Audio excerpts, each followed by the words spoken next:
Welcome to part 2 of the Classic Game Room review of Ferarri Challenge on the PlayStation 3.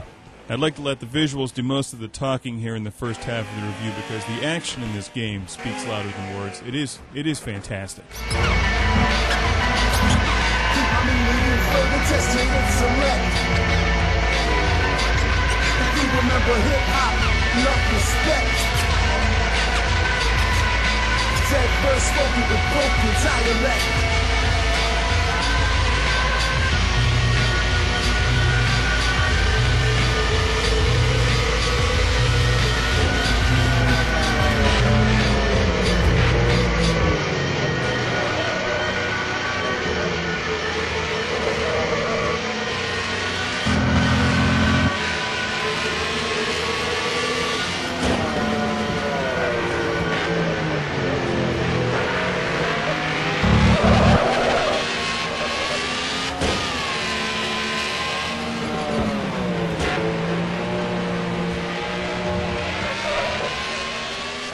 Those were some of the funky, fresh beats that they play during the menu music in this game, which I put behind some of the driving. Not that any of the rap or techno-style music is that bad, but it seems strangely out of place for a Ferarri driving game. Maybe if it was Italian rap. However, if I was the music director for this game, I would have hired Ministry and Duran Duran to score the entire thing. Just Wanna Fix and Girls on Film go hand in hand with driving.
And after spending a huge amount of time with this game and winning numerous Ferraris, I can honestly say I love this game. It's just terrific, and if you like the Gran Turismo games in particular, you'll love this. Give it a chance. Obviously, the only kind of cars you're going to get in this game are Ferraris, but there's a lot of them, and there's a huge diversity of vehicles.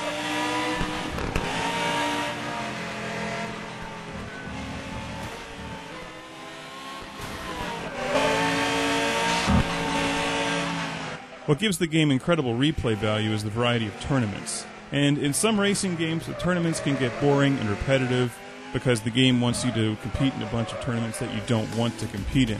In this game, I found the tournaments and the challenges to be very exciting.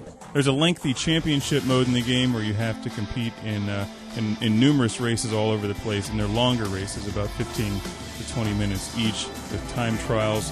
There's the trophy mode, which was my favorite, where you compete in 3 different races in succession, about 10 minutes long each race. It starts you off in 16th place going into the first race, and then if you can work your way up to second or first place by the end of that race, the next race starts you off in second or first place. So it carries over your victory, so you can continue racing, and that's how you win a number of vehicles, is in the trophy mode. And of course, you win trophies for your PlayStation Network if you're into that as well. There's an arcade mode where you're always started in the back of the pack and have to fight your way to the front, and that's a huge challenge. That's actually a lot of fun. Basically, this game will keep you occupied for a while.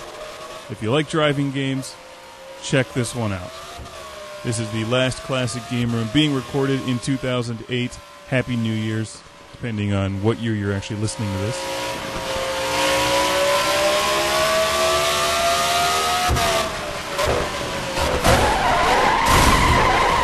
It could be the future by the time you hear this. It could be the year 3200, which is the year that the video game Berserk takes place. In which case, instead of watching this review, you should be running from automazions who are trying to shoot you with laser beams.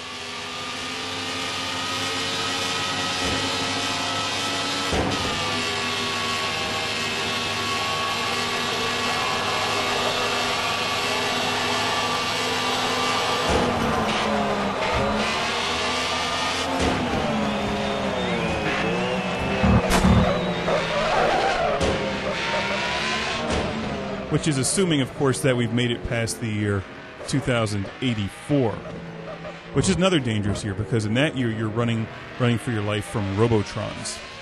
Of course, we all know how the year 2100 ends up, which is the Wild West, as we see in Showdown in 2100 AD for the Magnavox Odyssey 2. I could go on forever, so I'll just quit while I'm ahead.